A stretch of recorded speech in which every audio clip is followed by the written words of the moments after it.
Gracias, muchísimas gracias a todas las personas que habéis venido, que estáis aquí, que vais a echar este ratito esta tarde hablando de este tema que yo creo que es tan bonito y tan importante.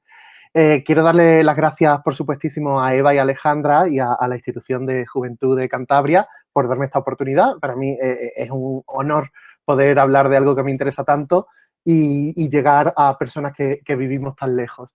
Así que, bueno, pues eso, muchísimas gracias. Como ha dicho Eva, yo he preparado una pequeña presentación para hilar más o menos las cosas de las que os quería hablar hoy, pero cualquier cosa que no se entienda, que no me haya explicado yo bien, que queráis que repita o lo que sea, me paráis en el momento y la solucionamos. Y si no, después, pues al final tenemos otro ratito para que podamos hablar más tranquilamente. Ujú. Mirad, la presentación que yo he hecho, lo que yo os he querido venir a contar hoy es, según mi perspectiva, según mi punto de vista y según mi experiencia, qué podemos hacer desde la escuela entendida como un ente mayor que el colegio o el instituto, sino como educativamente como un ente mucho mayor y en el que intervenimos todos los agentes educativos, pues qué podemos hacer desde la escuela para luchar contra la LGTBI-fobia, que ya sabemos que tanta tristeza y tantas dificultades y tanto terror despierta en muchísimas de las personas que están a nuestro cargo, que son nuestros usuarios, nuestro alumnado o cada uno en el ámbito en el que trabaja. Sé que el perfil medio de las personas que estamos aquí, más o menos muchos nos dedicamos a la educación de distintas formas, también hay personas, digamos, que vienen en calidad de madre o de padre, así que bueno, yo lo voy a intentar hacer lo más genérico posible, pero siempre centrándome desde la escuela, que es donde yo trabajo, es lo que mejor conozco y es lo que creo que podemos usar cada día más y cada día mejor como un arma para erradicar la LGTBI-fobia de forma progresiva. Mirad, le voy a dar a presentar ahora. Ok, bueno, pues mira, Y yo no he podido evitar usar este edificio que me ha encantado como portada de esta presentación, porque la verdad es que, madre mía, qué arquitectura más bonita tenéis en el Cantábrico, que de verdad es una cosa de que se le saltan a uno las lágrimas. Yo estoy súper poco acostumbrado a ese paisaje y esa arquitectura y es una cosa que me fascina. Mirad, para empezar a hablar de este tema, yo creo que lo primero que tengo que hacer es presentarme y comentar un poco quién soy, ¿no? Ya la compañera ha dicho así a grandes rasgos sobre mi formación y tal. Soy licenciado en Historia del Arte, diplomado en Magisterio, licenciado en Pedagogía, tengo un máster en Historia y Teoría de la Educación.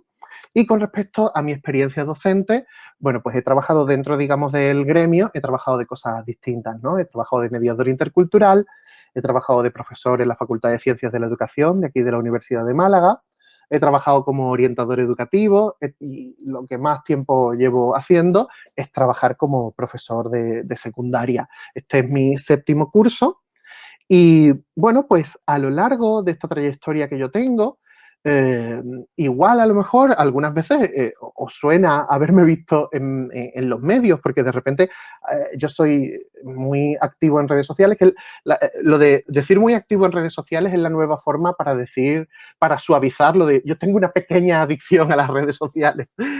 Entonces sí que es cierto que muchas de las cosas que he ido haciendo en clase, que me han parecido interesantes, que me han parecido que podían ser llamativas y que a lo mejor en otros centros, en otros contextos se podía usar, pues lo he compartido y bueno, pues algunas de ellas se han hecho muy populares, como por ejemplo esto de la Edad Media en España en un grupo de WhatsApp en un instituto de Málaga y cómo, bueno, pues usamos como actividad final para repasar la unidad de los reinos cristianos, usamos una especie de grupo de WhatsApp en el que los distintos reinos iban entrando y saliendo y discutiendo entre sí. Y bueno, pues fue una actividad muy llamativa que le llamó la atención a mucha gente y que, bueno, de alguna forma yo creo que hacía algo transversal, que tenía que ver con la educación en un buen uso o en un uso cultural de la tecnología y también, bueno, pues darle un uso educativo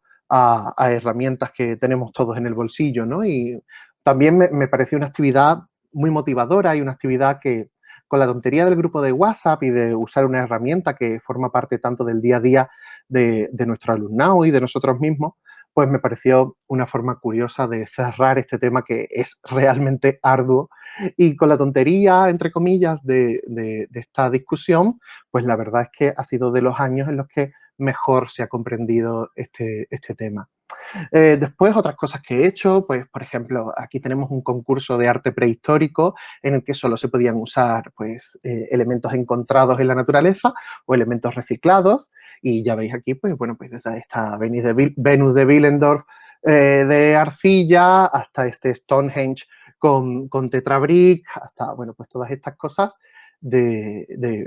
también una forma de trabajar de forma interdisciplinar, de mezclar la educación plástica con la educación de las ciencias sociales. Además, hacíamos las presentaciones en inglés, con lo que era rizar el rizo de la interdisciplinaridad, porque también metíamos el tema lingüístico. Yo también una cosa que uso mucho como una actividad dentro de mi asignatura, que habitualmente es ciencias sociales y normalmente en la ESO, porque me suele gustar más dar clase en la ESO que en bachillerato. Bueno, pues intento despertar la motivación de mi alumnado vinculándolo con cosas que les pueden interesar o que incluso les pueden parecer simple ocio, pero detrás de las cuales yo considero que con un buen uso, con un uso pedagógico de las mismas y con unas actividades estructuradas y bien perfiladas, pues se puede aprender un montón. Cuando hablamos, por ejemplo, del uso de los videojuegos en la educación de las ciencias sociales, no estamos hablando de darle a los niños el mando de la Play, estamos hablando de a lo mejor ver un vídeo de otra persona jugando en el que, bueno, pues en este caso está el personaje escalando la pirámide de Keops, o debajo tenemos a Cassandra, la protagonista, delante del Partenón, o aquí a la izquierda tenemos esta imagen en la que en un episodio de este videojuego de Assassin's Creed se está hablando del trabajo infantil durante la Revolución Industrial.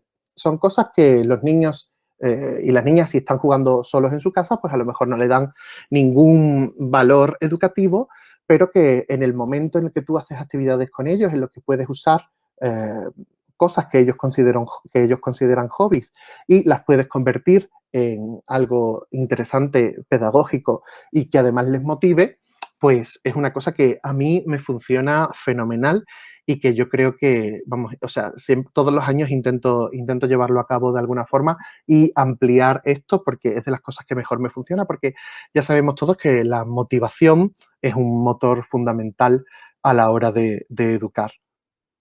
Mirad, yo intento que mis clases, dentro de la rigurosidad y dentro de que estamos en el instituto, de que tenemos que trabajar y que tenemos un montón de cosas que hacer y que aprender, y que además tenemos un alumnado enorme, muy diverso entre sí, y tenemos que estar atentos a cada uno cómo son, cómo dejan de ser, qué necesidades tienen, pues yo intento siempre hacer mis clases, darles un punto lo más divertido, lo más entretenido posible, y a menudo para ello utilizo la cultura popular. Y la cultura popular son los cuadros de Warhol, pero la cultura popular también son vídeos de YouTube, ¿vale? Y entonces, cuando yo doy el arte paleocristiano, que es una palabra que se atraganta tanto en primero de eso, yo le pongo el vídeo de las hermanas del baptisterio hablando de a quién no le va a gustar un baptisterio paleocristiano del siglo I, y pues esa palabra tan rocambolesca de repente la relacionan con un momento distendido, con un momento de humor, y es una cosa que al final ves a niños de 12 años por el pasillo hablando la palabra, usando la palabra paleocristiano, y es una cosa muy llamativa, con una cosa que parece simplemente lúdica o divertida o que no tiene ninguna trascendencia, pues les has conseguido colar un concepto de ciencias sociales. O con una canción que seguramente conocéis, que es una canción de las Bistecs, que, bueno, hacen una música que ellas denominaban electrodisgusting, que tiene una canción que se llama Historia del Arte, y bueno, pues el estribillo consiste en repetir muchas veces dórica, jórica, corintia, hablando de las columnas, ¿no? Entonces, con ese estribillo tan machacón y ese vídeo que les parece tan risible y tan ridículo, pues a lo tonto, en los 3 minutos que dura la canción, estos niños y estas niñas se han aprendido los órdenes clásicos casi sin tenérselos que explicar, ¿no? Yo estas cosas siempre las pongo como actividad inicial o como actividad final para terminar con una unidad didáctica, con un tema. Mirad, conforme voy avanzando en cursos, puedo hacer actividades más interesantes y que siguen mezclando la cultura popular, la educación en la educación tecnológica, en redes sociales y también, por ejemplo, la historia de nuestra ciudad, en este caso es la provincia de Málaga, como por ejemplo unos microdocumentales que el año pasado estuvimos haciendo en cuarto de ESO, en el que mis alumnas y mis alumnos eligieron a una mujer desconocida o semidesconocida de la historia de Málaga y tuvieron que hacer un microdocumental de 59 segundos sobre ella en las que se condensase lo más importante de su trayectoria o de su vida. Tenemos aquí, por ejemplo, bueno, pues algunos pantallazos sueltos de la investigación que algunas alumnas hicieron sobre Sabina Muchar, que fue la primera fotógrafa que tuvimos aquí en Málaga, que tenía un estudio justo en el centro. O este es otro fotograma de una investigación que hizo un grupo de alumnos y alumnas en las que profundizaron en la figura de la Veleta, que fue una jugadora de fútbol de principios del siglo en nuestra ciudad, en el barrio del Palo, que a veces se vestía de hombre para poder participar en los campeonatos, en los campeonatos oficiales, digamos. Em, Cuando yo hago este tipo de cosas, pues como que siempre tienen muy buena acogida, todo el mundo entiende que, bueno, de alguna forma esa es una de las misiones que tenemos que tener los docentes, que es animar a nuestro alumnado, hacer partícipe a nuestro alumnado de la investigación, eh, ilusionarlos en un proyecto en el que los metamos y hacerlo de una forma transversal, que las ciencias sociales no se queden, digamos, como un ente aislado, sino que se entremezcle con las otras ciencias, con las otras disciplinas que tenemos en nuestra vida, ¿no? Entonces, cuando yo hago este tipo de cosas, siempre tengo muy buena acogida y todo el mundo, o casi todo el mundo, lo entiende a la primera, ¿no? Vale, sí, este profesor hace esto porque lo que quiere es motivar al alumnado por esto, por esto y por esto. Y es curioso porque mientras que este asunto sí está claro, hay otros temas que también trabajo mucho en clase que a lo mejor no saltan a la vista de una forma tan evidente para todas las personas, digamos, que puedan observarlo desde fuera. Mirad, aquí he puesto esta diapositiva en el que en 2 frases se resume un poco lo que quiero decir. Digo aquí, es muy fácil entender la necesidad de educar de una forma innovadora, de una forma transversal, de una forma ecologista, de una forma feminista. Y me pregunto, ¿pero por qué aún no estamos tan concienciados en la educación en diversidad sexoafectiva? Es decir, entendemos que la educación de nuestro alumnado es algo multiplismático, multidisciplinar, y sin embargo, para mucha gente todavía el tema de la diversidad sexoafectiva, aunque sea innegable que es una realidad, todavía mucha gente no termina de entender por qué es importante volcarla en la escuela y que sea parte del aprendizaje de cualquier chico o chica al que estemos ayudando a formarse, ¿no? Y de eso es de lo que os quiero hablar un poquito hoy. Me pregunta aquí, dice, ¿por qué en las escuelas tenemos que educar en diversidad sexoafectiva? Y me respondo yo mismo. Me respondo yo mismo porque yo soy muy de responderme a mí mismo y me doy 3 respuestas. A la pregunta de por qué en la escuela tenemos que educar en diversidad sexoafectiva, yo respondo 3 cosas. Primero, porque somos ciudadanos y ciudadanas decentes. Somos ciudadanos y ciudadanas decentes que entendemos que el mundo es diverso y que por lo tanto hay que educar en diversidad. La segunda de mis respuestas es porque nuestra obligación es atender a todo nuestro alumnado y nuestro alumnado es diverso. Y si entendemos que nosotros tenemos que hacer adaptaciones lingüísticas a alumnado que viene de fuera y que todavía no sabe nuestro idioma y que le tenemos que facilitar las cosas para su integración en la sociedad, para que aprendan cosas nuevas, para que funcionen de forma autónoma, Si hacemos eso, no sé por qué, y lo entendemos de una forma tan obvia o tan evidente, que hay una serie de necesidades que nosotros como escuela tenemos que saldar. No sé por qué nos cuesta tanto entender que no todo nuestro alumnado es igual en relación a su identidad y en relación a su orientación de género. Perdón, a su identidad de género y a su orientación sexual. Em, como no todos somos iguales, somos diversos, y como somos diversos tenemos que educar en diversidad para que el resto de la sociedad entienda que la diversidad es algo positivo y es algo que no solo hay que tolerar, no solo hay que respetar, faltaría más. ¿En qué mundo viviríamos si no respetásemos o tolerásemos eso? Es que hay que celebrarla, porque la diversidad, lo que nos hace diferentes, es lo que nos hace ricos como mundo, como pueblo, como ciudad. Entonces, esa diversidad que existe en nuestras aulas, igual que existe en nuestras casas, igual que existe en nuestros pueblos, es algo que nosotros no solo no tenemos que dar por hecho, sino que tenemos que tratar de hacer entender que eso es normal, que eso es correcto y que eso no es algo que haya que esconder, que haya que silenciar, ni muchísimo menos. Y además la tercera respuesta que me doy a por qué en la escuela tenemos que educar en diversidad sexoafectiva, mi tercera respuesta es clara y tajante, porque lo dice la ley. Punto. Esto no es ni siquiera una cuestión es que yo creo, es que yo pienso, no. La ley habla de que tenemos que educar en diversidad sexoafectiva, te guste más o te guste menos.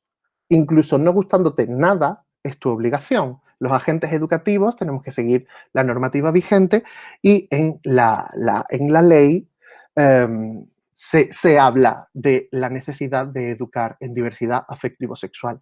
He puesto aquí dos párrafos de la nueva ley educativa, ¿vale? Pero podría haber elegido cualquiera de las otras 13 veces en las que se habla de educar en diversidad sexoafectiva. Leo esto por encimilla, simplemente para que nos quede claro a lo que se refiere la ley. Dice, el desarrollo, o sea, la educación busca el desarrollo de la igualdad de derechos, deberes y oportunidades, el respeto a la diversidad afectivo-sexual y familiar, el fomento de la igualdad efectiva entre hombres y mujeres a través de la consideración del régimen de coeducación de niños y niñas, esto aquí está repetido, adaptada al nivel madurativo y a la prevención de la violencia de género, así como el fomento del espíritu crítico y la ciudadanía activa. Es decir, el resto de cosas nos suenan como elementos tremendamente obvios que siempre se han trabajado o se han debido trabajar en la escuela. La inclusión de este concepto de diversidad afectivo-sexual, del que hablaremos después, a lo mejor su inclusión es un poco menos antigua, pero eso no hace que sea menos importante y eso no lo convierte en menos obligación por nuestra parte a la hora de trabajar. En este otro párrafo se dice, sin perjuicio de su tratamiento específico, la comprensión lectora, la expresión oral y escrita, la comunicación audiovisual, la competencia digital, el emprendimiento, el fomento del espíritu crítico, la educación emocional y en valores, la creatividad. En todo caso, además de todas esas, se fomentarán de manera transversal la educación para la salud, incluida la afectivo-sexual, la formación estética, la igualdad de género, el respeto mutuo y la cooperación entre iguales. Es decir, la educación en diversidad afectivo-sexual está amparada por la ley a todos los efectos y nosotros, como agentes educativos, estamos obligados a tratarla y a trabajarla en nuestras aulas.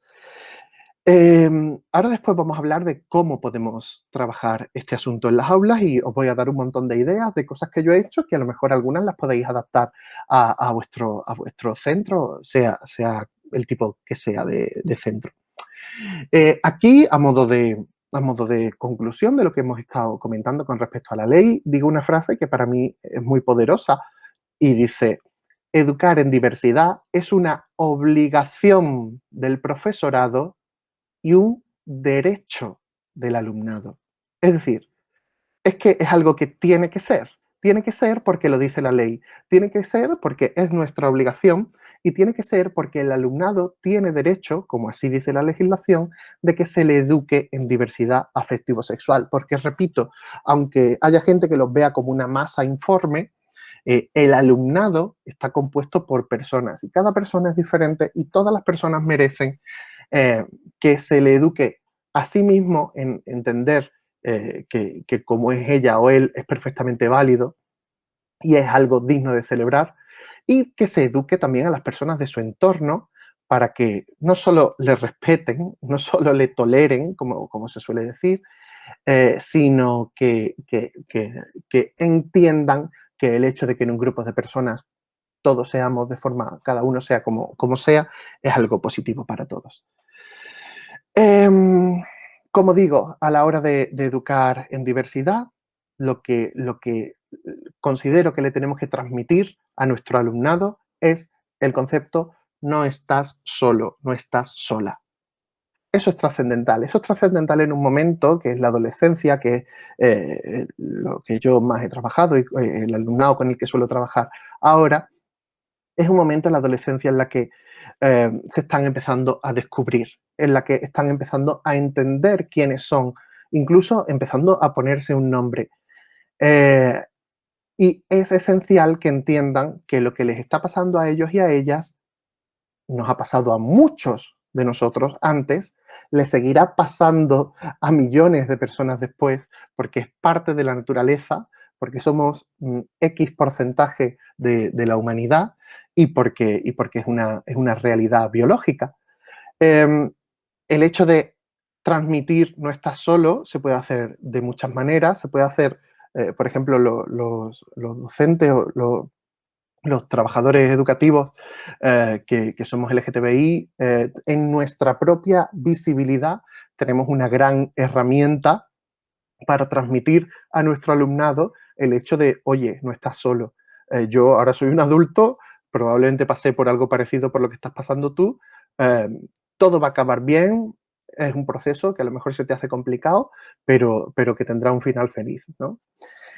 Digo, además de no estar solo, es importante también transmitir la idea de no te pasa nada malo. Estas ideas que te están viniendo a la cabeza, estas dudas, esta curiosidad, es completamente natural. Es parte del crecimiento de millones de personas y es parte de ti y no es nada malo, ni nada que haya que esconder, ni nada que sea pecaminoso, que sea un tabú o que nada. Que estamos en un mundo, estamos en 2021, que las cosas se pueden vivir de muchas maneras y que desde luego lo que tienes que entender es que a ti no te está pasando nada malo y que el proceso que estás viviendo es algo completamente natural. Y en tercer lugar, creo que es importante transmitir la idea de que estás en un espacio seguro donde no solo se te respeta, faltaría más, sino que se te celebra, ¿vale? Es decir, yo no quiero aulas, no quiero centros educativos en los que nuestro alumnado LGTBI sienta que, ok, no está mal la cosa porque por lo menos no me insultan. O, ok, no está tan mal la cosa porque por lo menos no me pegan. No, no, no. Yo quiero que nuestro alumnado LGTBI crezca en un entorno en el que note que todos entendemos que la diversidad aporta cosas positivas y que igual que nos parecen interesantes y bonitas las historias de amor de cualquiera, nos pueden parecer también interesantes y bonitas las suyas. Para eso necesitamos referentes, que será algo de lo que hablaremos después. Mirad, yo creo que trabajar la diversidad afectivo-sexual tiene un doble beneficio. Tiene un doble beneficio. Por una parte, tiene un beneficio para el alumnado LGTBI, que es los beneficios de los que hemos estado hablando antes, hacerles entender que no están solos, que no les pasa nada malo y que están en un sitio en el que están seguros, se les acepta y se les celebra. Pero también creo que es importante para el alumnado no LGTBI, ¿vale? Es que creo que hay un error muy común que cuando hablamos de educación en diversidad afectivo-sexual o cuando hablamos de actividades contra la homofobia, siempre estamos pensando en el alumnado LGTBI. A quien hay que educar contra la LGTBI-fobia no es precisamente al alumnado LGTBI, Entonces, creo que eso es importante. Creo que eso es importante y es algo que a veces se olvida. Digo aquí, el doble beneficio es también para el alumnado no LGTBI, para hacerle entender que hay realidades distintas a la suya y que son tan importantes, tan emocionantes, tan adecuadas, tan hermosas y tan perfectas como la suya. Entonces, creo que ya os digo, la educación en diversidad afectivo-sexual es importante para la dignidad del alumnado LGTBI, pero que también es importante para el alumnado no LGTBI, para que entiendan qué es lo que le está pasando a otra persona, para que se pongan en su lugar, para que se metan en su cabeza, para que intenten comprender y para que una vez entendido y comprendido, lo acepten y lo valoren como algo tan natural y tan deseable como cualquier otro asunto. Em, ¿Con qué podemos mostrar que no solo hay una forma válida de ser o de amar? Bueno, pues aquí es donde empieza, digamos, la parte más práctica en la que yo os quiero enseñar cosas que yo he hecho en estos años en los institutos. Eh, repito la pregunta. Dice, ¿con qué podemos mostrar que no solo hay una forma válida de ser o amar? Con referentes. Con referentes. Mirad esta foto, mirad esta niña, esta pequeña futbolista, viendo a esta futbolista adulta, mirad cómo se le demuda la cara en ver a una persona que podría ser ella dentro de 15 años o de 10 años y cómo esa aspiración seguro que se puede convertir en un motor para que esta niña siga jugando al fútbol y siga persiguiendo sus sueños, ¿no? Es importantísimo el hecho de tener referentes de personas que te inspiren, de personas que han labrado un camino previo al tuyo y de personas que te hacen entender que ese camino que tú estás pensando que a lo mejor te gustaría labrar, tú no vas a ser el primero o la primera que lo labre. Y que ya ha habido gente antes haciendo camino y que tú, en vez de andar por el desierto, puedes seguir un caminito que ya ha sido trazado por otras personas previamente. Vuelvo a decir, ¿con qué podemos mostrar que no solo hay una forma válida de ser o amar? Con referentes, con referentes, con referentes. Mirad, este es un mural que hicimos en mi instituto hace unos 4 años o así, porque precisamente estábamos tratando en clase el Día Internacional contra la LGTBI-fobia y pues había chicos y chicas que decían que no conocían a muchas personas LGTBI, que no conocían a muchos famosos y famosas LGTBI. Entonces, bueno, pues de repente empezamos a hacer una especie de lluvia de ideas para intentar que entre todos recordásemos un número de personas LGTBI que sean referentes en su campo, ya sea en la literatura, en el cine, en la moda, en lo que sea. Y bueno, pues al final nos acabó sorprendiendo el hecho de que conocíamos a mucha más gente LGTBI de la que creíamos, ¿vale? Y especialmente, sobre todo, bueno, pues los chicos y las chicas que consumen mucha cultura popular actual, en plan que ven muchas series de Netflix y que están al día de las redes sociales, de los influencers y tal, pues la verdad es que conocían a un número importante de personas LGTBI y creo que eso es algo positivo porque, como he dicho antes, es tener referentes para hacerte entender que ese camino es posible y que otra gente antes que tú ha conseguido tener una vida feliz, plena y completa y exitosa a pesar de las trabas y de las dificultades que el mundo le haya puesto por su identidad o por su orientación.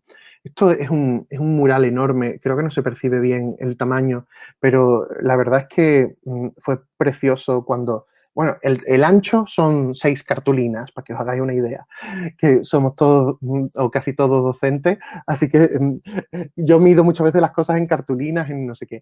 Bueno, como decía, perdón, era una cosa preciosa porque este mural lo pusimos en la escalera de entrada del instituto y cuando llegó ese día, ese 17 de mayo, de hace 4 años y de repente lo primero que se veía al entrar al instituto era esta bandera gigante llena de caras, llena de rostros, pues a mí me pareció una celebración de la diversidad y, no sé, pues era muy curioso ver a alumnado del centro haciéndose fotos delante, como si fuese un fotocall, y bueno, pues fue una experiencia muy bonita y tan sencilla como simplemente hacer una lluvia de ideas. Perdonad porque me temo que está un poco pixelado, pero bueno. Y cuando hablamos vuelvo a hacer la pregunta, ¿con qué podemos mostrar que no solo hay una forma válida de ser o amar? Pues mira, con historias, con historias, con historias que no tengan siempre los mismos protagonistas, con historias en las que se celebre la diversidad, con historias en las que Perdón. con historias en las que se haga entender que las aventuras, los romances, las vivencias de las personas LGTBI son tan fascinantes, tan interesantes como cualquier otra, a pesar de que a menudo se nos hayan negado y no las hayamos tenido accesibles. Este es el rinconcito LGTBI de la biblioteca de mi centro. Empezamos hace unos años, mirad, aquí se ve justo abajo el libro de Nando, por cierto, La Edad de la Ira. Empezamos solo con 10 libros, todos los años dedicamos una pequeña parte del presupuesto de la biblioteca a ampliarlo en la medida de nuestras modestas posibilidades. La verdad es que ha sido una cosa desproporcionada, ha sido un éxito precioso, porque desde el primer momento fue un foco de atracción de la atención de nuestro alumnado, ¿no? Creo que era maravilloso ver cómo nuestro alumnado LGTBI tenía de repente en su biblioteca un rinconcito en el que había historias como las suyas propias, pero también me pareció precioso y maravilloso ver a nuestro alumnado no LGTBI o no oficialmente LGTBI, o no sé cómo decirlo, eh, conviviendo, compartiendo, ojeando y leyendo historias que a lo mejor se sacan del canon establecido. Esta selección de libros, bueno, pues fue la primera que se hizo. Yo habría cambiado varias cositas, la verdad, pero bueno, la verdad es que ahora tenemos una, una sección mucho más grande bueno, pues en otra ocasión os enseño si procede. Y a veces me preguntan por qué marcar estos libros, por qué ponerlos separados, por qué poner un arco iris enorme encima, como si eso de alguna forma fuese como recluirlos a un gueto o distanciarlos del resto o algo así. Y mirad, la respuesta que yo tengo, o al menos yo lo veo así, es porque eso tiene que ser visible. Es decir, ojalá llegue un día en el que igual que no haga falta que las personas digamos quiénes somos, tampoco haga falta catalogar los productos culturales como productos culturales LGTBI friendly o de interés LGTBI o como se le quiera decir. Pero todavía sí hace falta. ¿Por qué? Pues porque todavía estamos faltos de referentes. Y si nosotros estos 10 libros los hubiésemos colocado, los hubiésemos introducido en el resto de la biblioteca, estos libros habrían desaparecido. Estos libros habrían desaparecido, no habrían provocado la conversación, no habrían provocado el encuentro que tienen cuando los tenemos expuestos encima de una balda y los niños se acercan, lo cogen, lo quitan, lo sacan, lo tal.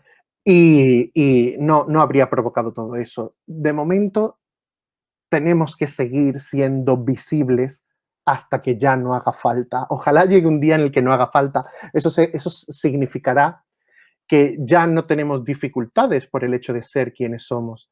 Pero mientras tengamos esas dificultades, mientras tengamos esa falta de representación, creo que hay que seguir poniéndole nombre a las cosas, catalogando las cosas y visibilizando las cosas.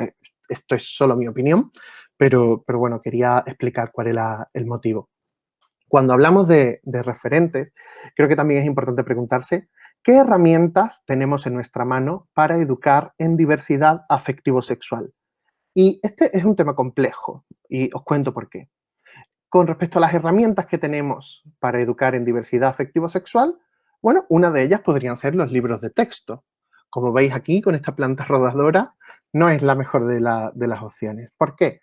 Según el libro de texto, según la editorial que cojamos, las personas LGTBI van de la invisibilidad casual al ocultamiento deliberado. Es decir, estamos hablando de libros de sociales, estamos hablando de libros de lengua, estamos hablando de libros de asignaturas que, digamos, se dan como para hablar de temas humanos y de temas sociales, ¿no? No estamos hablando de un libro de, no sé, de física y química o de un libro de matemáticas en el que estoy seguro de que esto es mucho más difícil. Pero en los libros de ciencias sociales o de lengua, que son los que yo habitualmente más manejo, a veces es que canta demasiado, es que a veces chirría el hecho de ocultar la orientación de las personas. Dice, las relaciones personales tradicionales nunca son consideradas vida privada.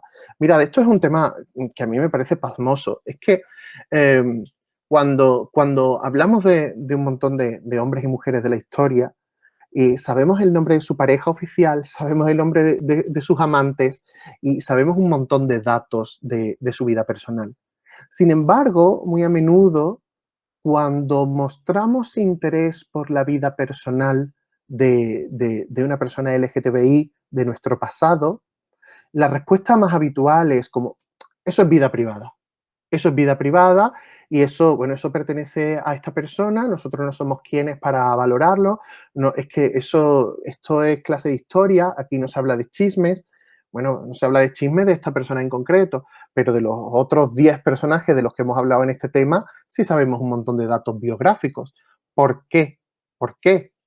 Pues está muy claro, está muy claro, está muy claro que es eh, el seguir entendiendo la realidad LGTBI como algo digno de ser escondido, como algo pecaminoso, como algo tabú, como algo que pertenece a la privacidad del hogar. Y no, eso no es así. Um, quien tú eres no es algo solo de puertas para adentro. Quien tú eres es algo universal y afecta a todas las facetas de tu vida. Y quien tú eres, lo eres en el trabajo, en el parque, en una discoteca y en clase. No solo de puertas para adentro. Eso no es así. Y habitualmente, con respecto a los personajes históricos, eh, sucede este ocultamiento amparado en es vida privada, nosotros no podemos hablar de él. Y siempre, casualmente, cuando no se habla de la vida privada, yo, además, es una cosa, es un radar que yo ya tenía como encendido desde el instituto, sobre todo en bachillerato, que ya das asignaturas de, bueno, de literatura del siglo XX y tal, que tú dices, mira, fulanito de menganito de cetanito están dando un montón de datos sobre su vida y de fulanito no dicen nada. Aquí pasa algo, aquí pasa algo. Entonces creo que es importante esto de entender que hay desde una invisibilidad casual, bueno, puede ser que no hayan dicho nada por casualidad, hasta un ocultamiento deliberado cuando, por ejemplo, estamos hablando de personas en las que su identidad, su orientación, era una parte esencial para entender su obra o para entender su vida.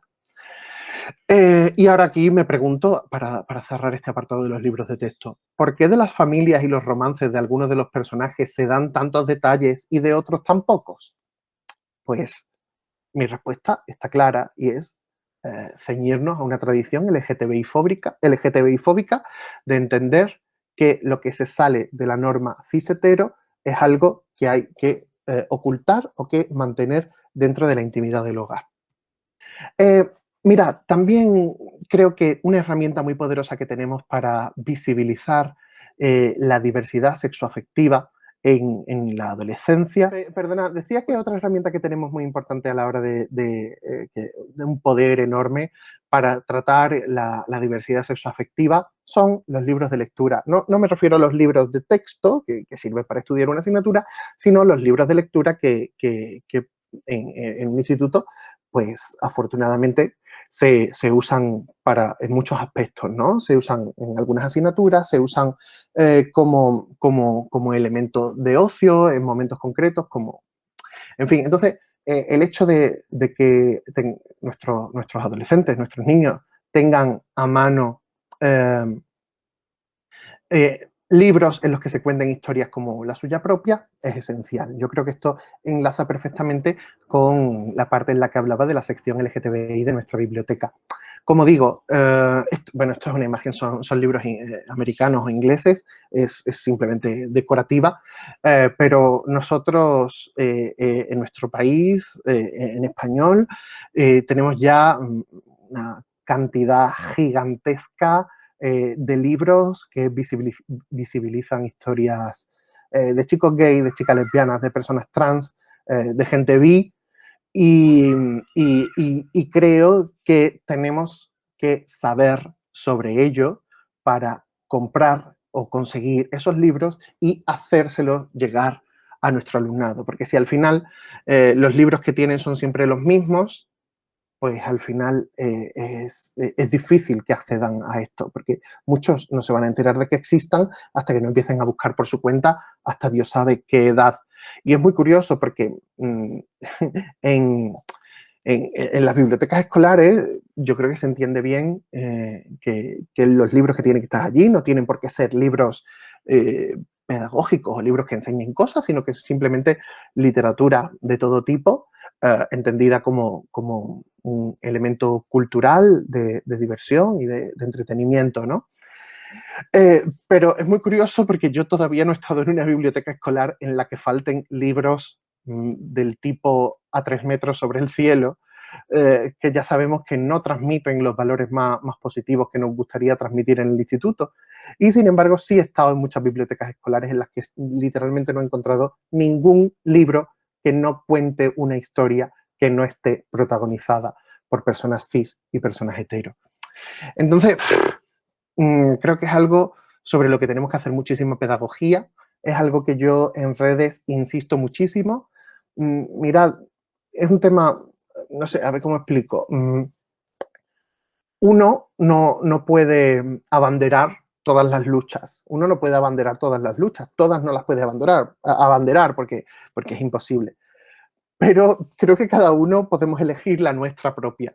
Y en mi caso, el intentar fomentar la lectura de libros LGTBI, no solo para personas LGTBI o no solo para alumnado LGTBI, es como mi gran bandera. Y por eso insisto tanto en mis redes sociales, en mi canal de YouTube, en mostrar siempre estos libros, en hablar de ellos e intentar venderlos en el sentido de intentar que las personas les pique la curiosidad y tengan ganas de conocer esas historias, ¿no? Entonces, yo soy muy pesado con el tema de la literatura LGTBI y también con el tema específico de la literatura LGTBI adolescente, juvenil. Y bueno, pues yo creo que ahí tenemos una cantidad enorme de material que nos puede hacer mucho bien en un aula. Y también podemos trabajar el tema de la diversidad afectivo-sexual y de los referentes en las actividades complementarias. Mirad, aquí estas son algunas imágenes de mi momento favorito del año pasado. Fue el 14 de febrero, fue pocas semanas antes de que el mundo se fuera al traste y es como el último recuerdo feliz de la antigua normalidad que me queda. Y, ay, mira, aquí, uy, qué casualidad, pone, entre Santander y Asturias pasa un río, pasa un ciervo. Esto es casualidad, esto no estaba preparado. Entonces, mirad, esta fue una actividad que hicimos para el 14 de febrero, para el Día de San Valentín, que en el que intentamos poner en valor la figura de Gloria Fuertes y visibilizar su obra y visibilizar su vida. Visibilizar su vida es hablar de sus años de amor con su pareja, con Phyllis, y hablar también de los poemas que les dedicaba a ella, ¿no? Bueno, a lo largo de los 5 días previos a ese día, estuvimos haciendo cartelería, íbamos como cebando este momento.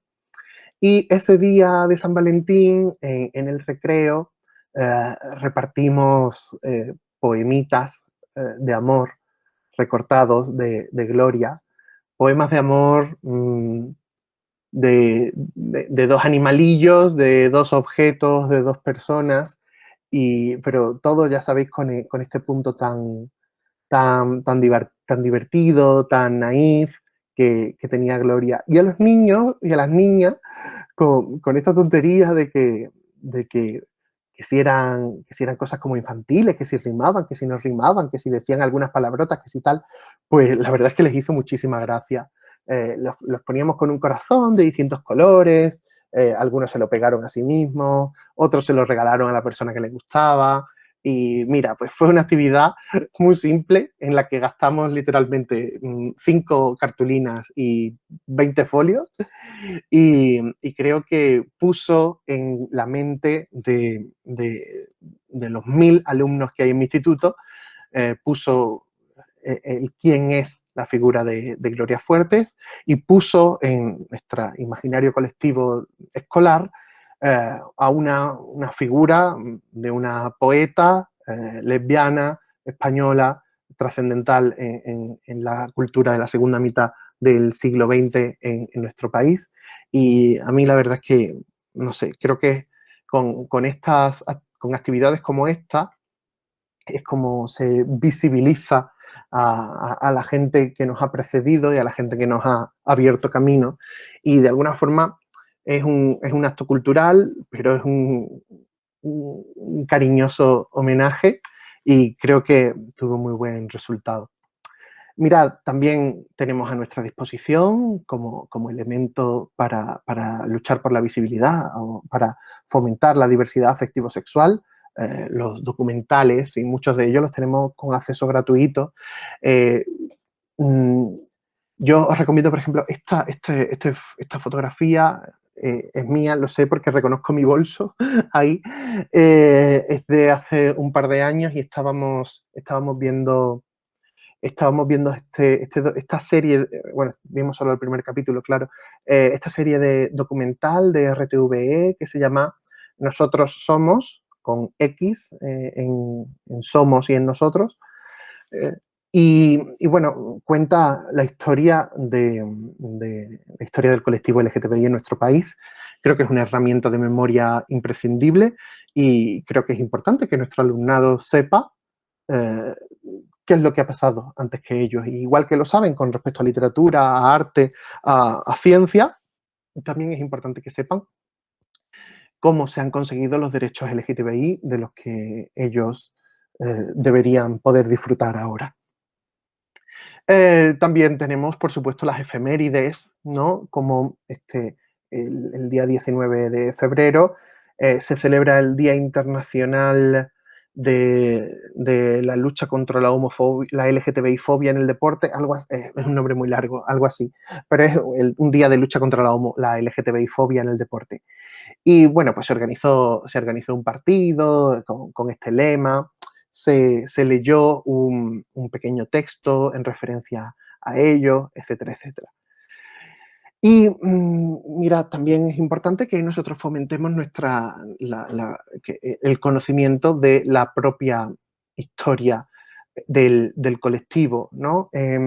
Mirad, en la semana en la que se conmemoraba el Día Internacional de Memoria del Holocausto, perdona, soy terrible para los nombres de los días de las efemérides, pero es algo así como Día Internacional de la Memoria del Holocausto o algo así. Pues hicimos estos triángulos invertidos rosas y los fuimos poniendo, eran 6, pues a lo largo de 6 días, cada día aparecía uno de ellos en esta columna, que es lo primero que ves cuando rebasas el frontal del instituto. Lo primero que era una pregunta abierta. ¿Sabes lo que significa este triángulo invertido de color rosa? Y cada día en esa columna íbamos sumando más triángulos en los que se explicaba la historia de este símbolo desde que se empezó a usar en los campos de concentración nazi para señalar a los presos LGTBI. ¿vale? Se me ha olvidado ponerlo en esta presentación, pero fíjate qué casualidad, porque en esta foto se ve y me acabo de acordar. Este, este, este cartelito que se ve aquí arriba a la izquierda, pone, creo que no se ve, pero pone ahí el pasillo de la diversidad. Y en ese pasillo, pues lo que intentamos es que siempre haya cosas que visibilicen al colectivo.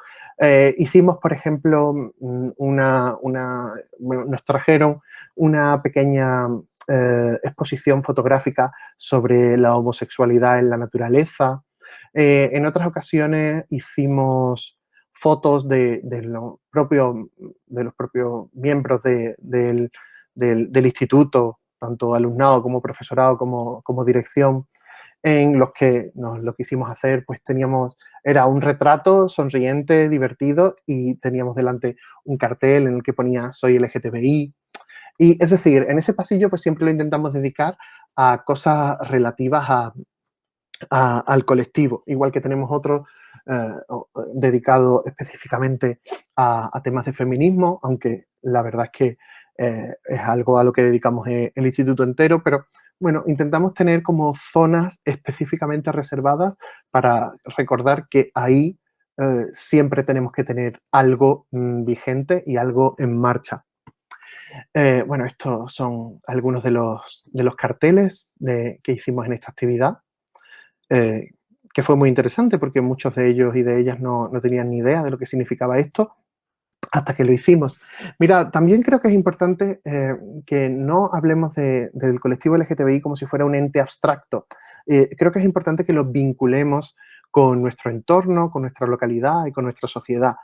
Nosotros, por ejemplo, el año pasado hicimos un recorrido guiado que nos llevó por, bueno, es un pasillo que se llama el Pasaje Begoña, que está aquí en el centro de Torremolinos y que fue un elemento en el que en los años 60 se empezaba a ver, incluso incluso durante la dictadura franquista, ahí hubo muchos conatos de libertad, había un montón de bares muy distintos en los que se mezclaba mucha gente y en los que era muy habitual, por ejemplo, ver a parejas LGTBI, en los que muchos de los negocios además eran de personas LGTBI.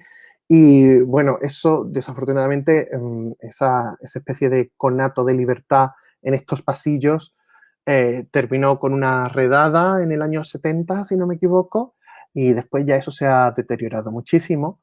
Pero bueno, creo que es importante tanto recordar, mantener nuestra memoria colectiva, como reivindicarla, y creo que era importante que chicos y chicas que viven aquí sepan, perdón, supiesen qué pasó en ese pasaje, quiénes había ahí, quiénes eran los dueños de las cosas, cómo se divertían y cómo terminó el asunto, ¿no? Nos hicieron un recorrido guiado, hay algunos grafitis conmemorativos, hay algunas placas explicativas, y fue una cosa muy interesante, vinculando las cosas de diversidad que vemos en algunas clases con la realidad cotidiana de nuestro pueblo.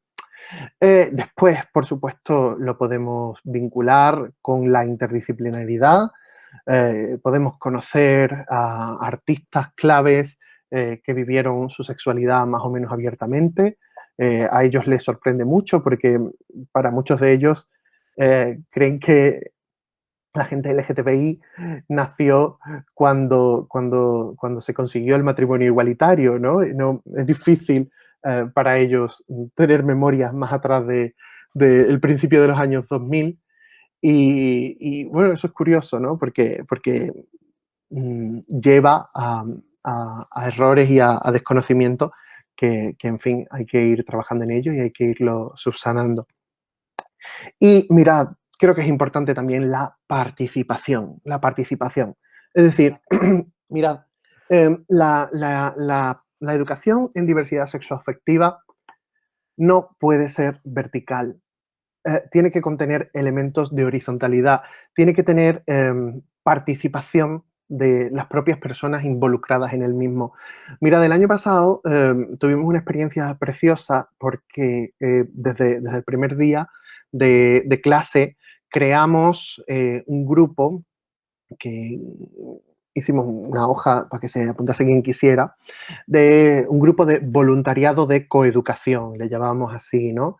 Y bueno, pues fue el grupo de chicos y chicas de mi centro que se quisieron volcar para ayudarme a mí, que era quien, el que llevaba la coeducación, para ayudarme a mí a gestionar, organizar, promover, publicitar todas las actividades que hicimos el año pasado en relación a la diversidad sexoafectiva y en relación al feminismo.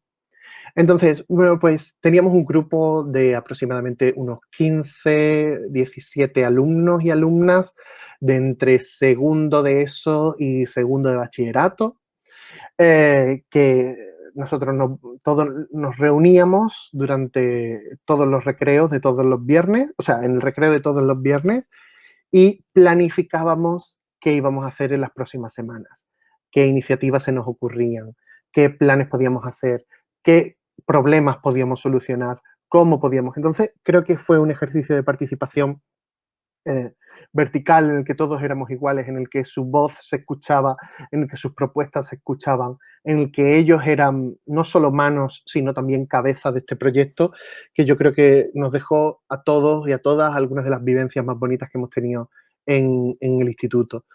Muchos de ellos ya no están entre nosotros, o sea, porque ya, perdón, porque han terminado ya segundo de bachillerato, que ha sonado muy mal. Pero este grupito lo mantenemos, se va renovando y pues somos las personas que intentamos gestionar todas estas actividades. A veces nos salen mejor, a veces nos salen peor, pero siempre las hacemos con una entrega, con un cariño gigantesco y es que me emociono hablando de esto. O sea, las lecciones que yo he aprendido de estos niños y de estas niñas Mm, no se pueden ni explicar. Yo no sabéis lo feliz que me hace saber que el futuro de nuestra sociedad y el futuro de nuestro mundo está en las manos de gente como ellos y como ellas. Mirad, con respecto a la educación en diversidad afectivo-sexual, eh, podemos, como digo aquí, en qué momento la podemos usar, ¿no? Yo digo que no encaja en todas las sesiones, por supuesto, pero hay que estar atento o atenta a cuándo podemos introducirla, como cualquier otro tema transversal. Es decir, yo entiendo que si eres profesor o profesora de matemáticas y estás hablando, pues yo qué sé, de un logaritmo neperiano, pues a lo mejor no hay eh, un momento o una excusa para trabajar la diversidad afectivo-sexual o para trabajar la coeducación o para trabajar el feminismo o para trabajar la ecología, ¿no?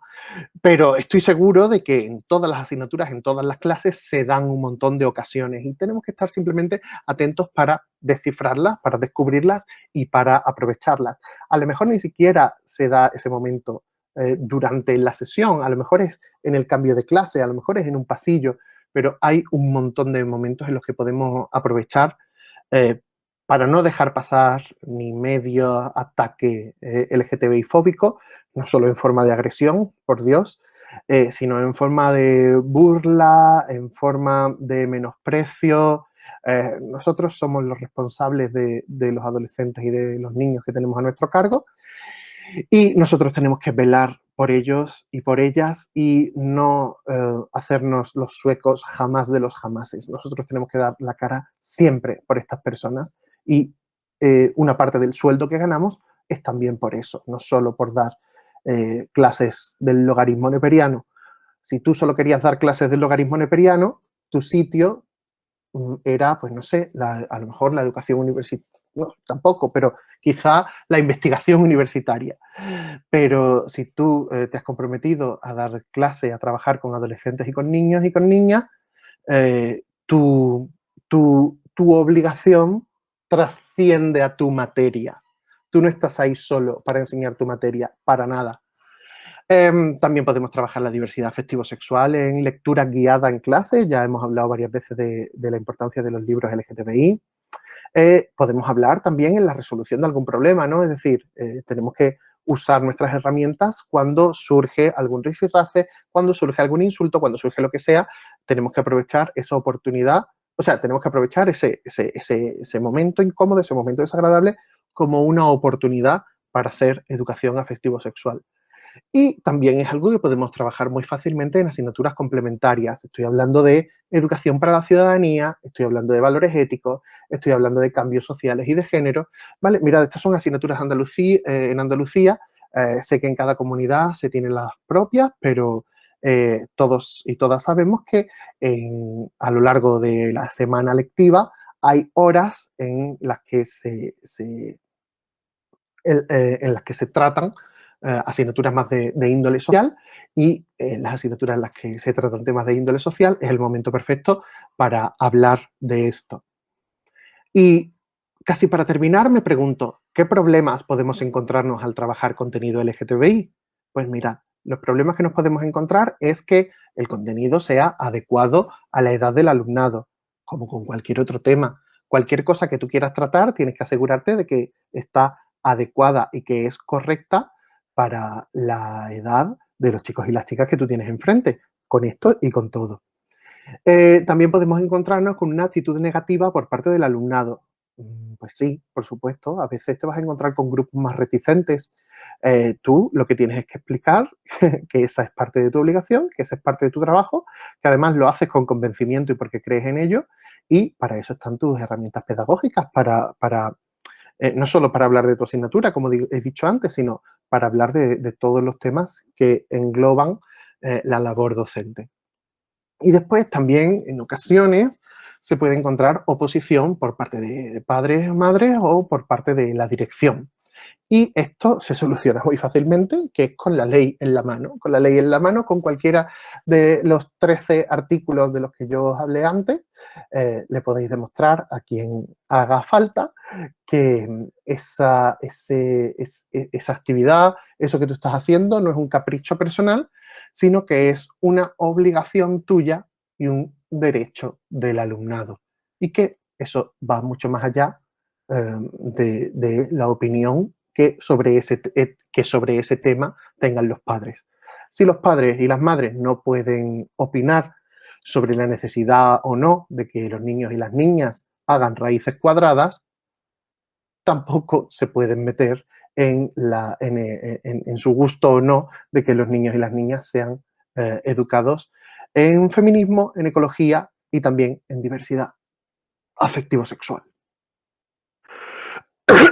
Perdonad, mirad, hay dos cosas de las que creo que tenemos que intentar huir cuando hablamos de estos temas. Ya esto es ya nivel pro, pero creo que es importante también nombrarlo. Mirad, cuando hablamos de temas LGTBI, habitualmente solo nos quedamos con la G, como mucho con la L.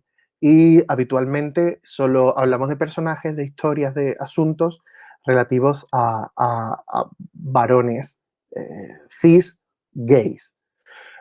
Cis significa que no es trans, por si hay algún...